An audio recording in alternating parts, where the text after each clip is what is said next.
Você já sentiu que a sua vida parece um novelo completamente embolado, e que quanto mais você tenta desenrolar, mais se perde? Eu também.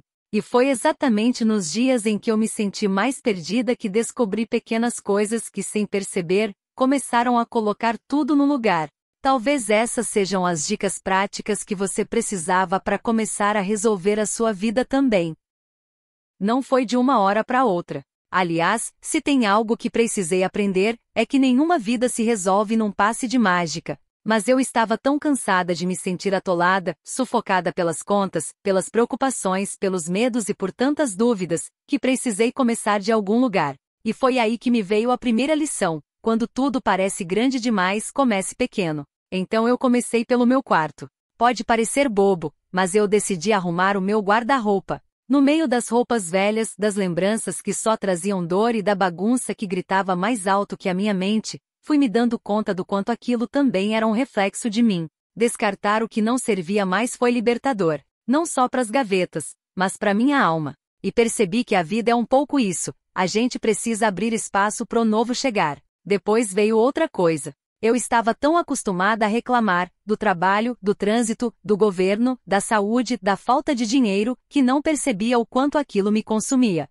Então resolvi testar algo que li num livro: anotar, no final do dia, 3 coisas pelas quais eu podia ser grata.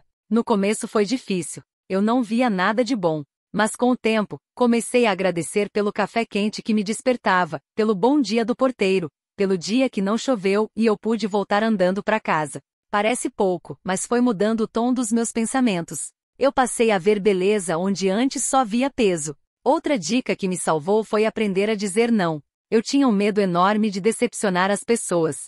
Aceitava convites que me deixavam desconfortável, acumulava tarefas no trabalho, me colocava em situações que sugavam o pouco de energia que eu ainda tinha. Até que precisei entender que me dizer sim significava, muitas vezes, dizer não pro outro. E tá tudo bem. Não é egoísmo priorizar a própria saúde mental. Comecei com pequenas coisas, como recusar um evento que eu não queria ir. Aos poucos fui ficando mais forte para proteger meus limites.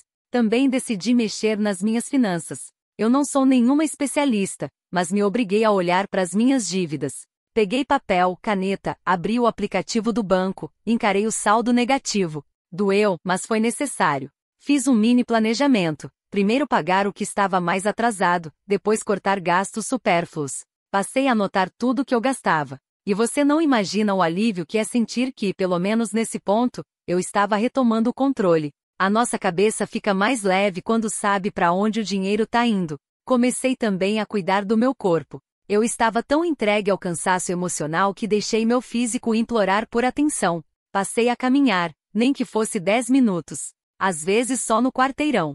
O ar fresco batendo no rosto parecia uma injeção de ânimo. Tinha dias que eu não queria levantar da cama, mas me obrigava a calçar o tênis. E quase sempre, voltava para casa com o coração mais calmo. Outra coisa prática foi começar a me alimentar melhor. Não fiz dietas mirabolantes, mas comecei a trocar refrigerante por água, fritura por assados, doce todos os dias por só aos fins de semana. Meu corpo agradeceu. E com ele, minha mente também.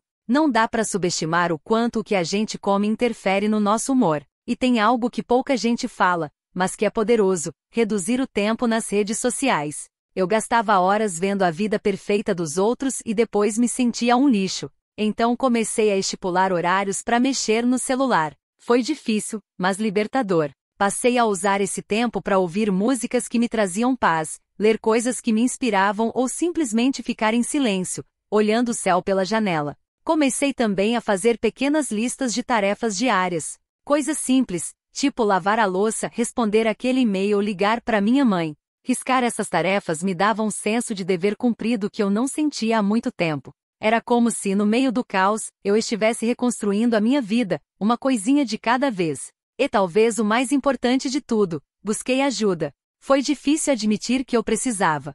Mas mandei mensagem para um amigo dizendo que não estava bem, marquei terapia, abri meu coração em orações sinceras, mesmo sem saber exatamente o que dizer. Só de externalizar, já senti que um peso saía das minhas costas. Descobri que não precisava dar conta de tudo sozinha. No meio desse processo todo, fui percebendo que resolver a vida não é sobre chegar a um lugar perfeito.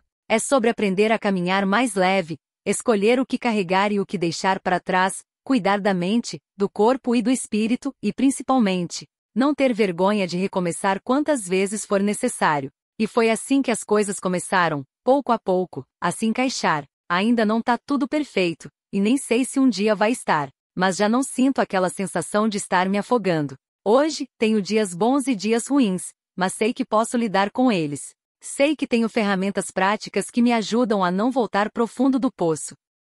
No meio desse meu processo de tentar resolver a vida, eu percebi algo curioso. Quando a gente começa a dar pequenos passos, mesmo que tímidos, a vida responde. Não de forma imediata, claro. Mas de repente você se pega sorrindo em um momento aleatório, ou sente um alívio estranho no peito, como se estivesse respirando direito pela primeira vez em anos. Eu sei, parece pequeno.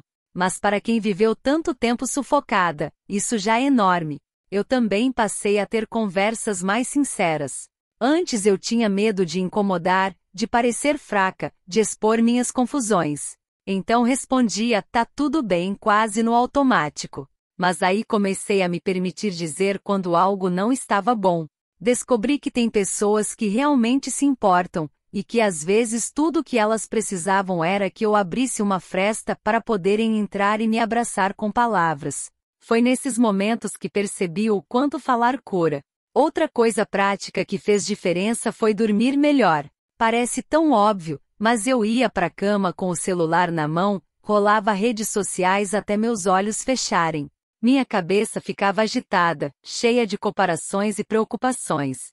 Então estabeleci um mini ritual, deixava o celular longe da cama, colocava uma música instrumental bem suave, e respirava fundo umas 10 vezes antes de fechar os olhos. Não foi fácil no começo. Eu ficava inquieta, ansiosa.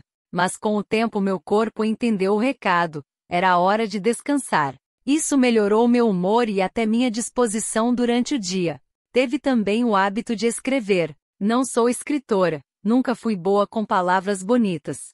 Mas peguei um caderno velho e comecei a despejar ali tudo o que doía, o que me confundia, o que eu temia.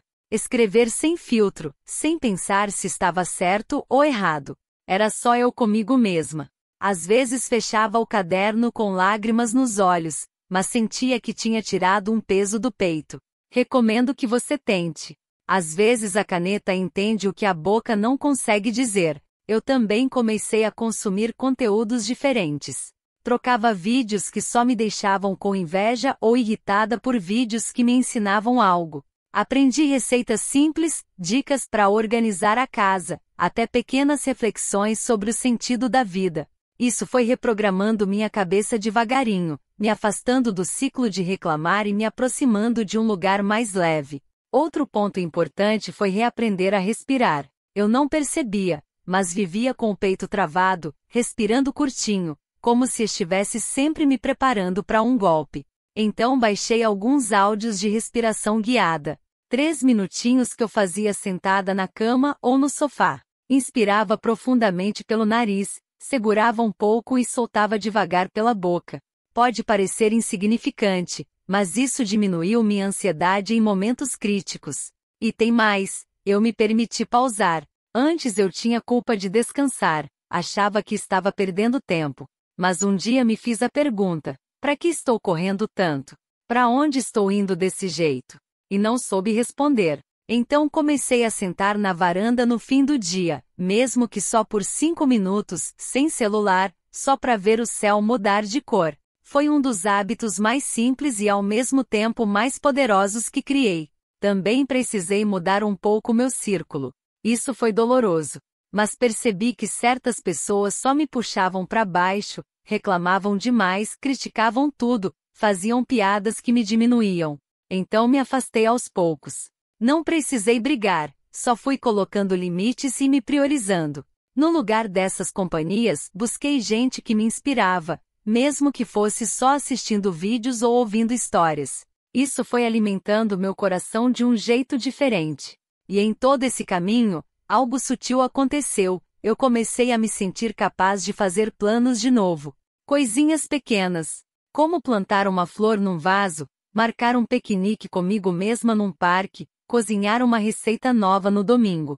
Isso foi trazendo cor pros meus dias, quebrando o cinza que antes parecia permanente. Foi então que me dei conta de que resolver a vida não era eliminar todos os problemas. Eles continuam existindo, as contas ainda chegam, a saudade ainda aperta, o medo ainda aparece.